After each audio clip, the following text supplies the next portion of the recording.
This is the #1 wealth killer in America. Guys, I am so excited to talk to you because this affects nearly half of all Americans, which means there's a good chance that you need to hear this. Before I reveal what might be the most destructive force in your financial life, make sure you like this video and subscribe if you've not already, so that you can accelerate your wealth building journey with our content at The Money Guy Show. So let's dive in. The #1 wealth killer in America is credit card debt. Again, nearly half of all Americans carry a credit card balance month to month with an average balance of over $7,000. That is insane. Make no mistake, we are not saying that credit cards themselves are the problem, and we're not saying that any and all forms of debt are either. Credit cards can come with lots of benefits like cash back or rewards, and other forms of debt like a mortgage can be an exceptional wealth building tool. But when it comes to credit card debt, we have a saying: credit card use is okay, but credit card debt, no way. And we'll get into why credit card debt is just so dangerous in a minute. But first, we have to address some of the common myths. Many Americans simply don't understand why credit card debt is so disastrous for your financial future. You hear all the time that you just need to pay the minimum. Well, that's wrong. Interest and penalties will pile up unless you pay off the entire balance. You hear that maybe carrying a balance from month to month improves your credit score. That's wrong. It actually lowers your credit score. Some people even say that if you're in credit card debt, you should continue to use it for the points because, points. That is wrong, wrong, wrong.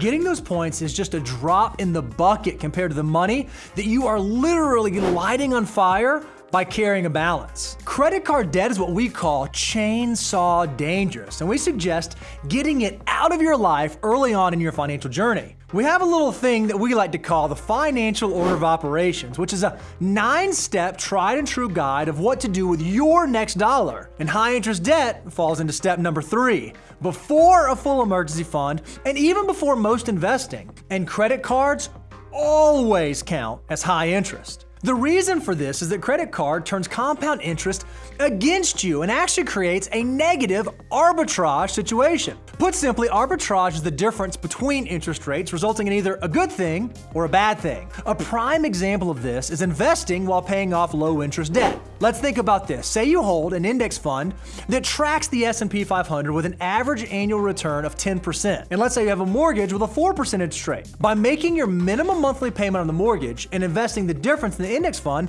you're actually netting a profit or an arbitrage of 6% on those invested dollars. But credit card debt turns this arbitrage against you.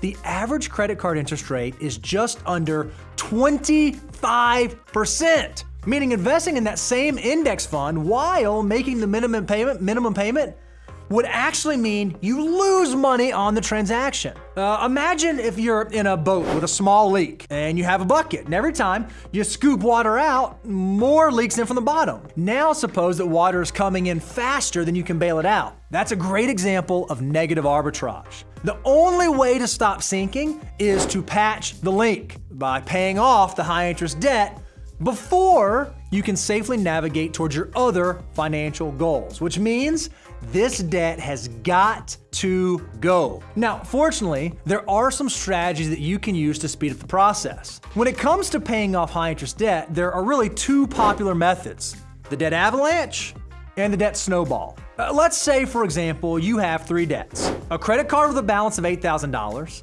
an interest rate of 20%, and a minimum payment of $160 a month. Let's also say you have a car loan with a balance of $15,000, interest rate of 10%, and a payment of $300 a month. And then let's say you have a third personal loan with a balance of $5,000, interest rate of 12%, and a minimum payment of $100 a month. The Avalanche method is all about the mathematics. While you make all of your minimum monthly payments, every additional dollar you can spare goes to tackling the debt with the highest interest rate. In this example, that means paying the credit card first, with all the extra funds attacking that balance.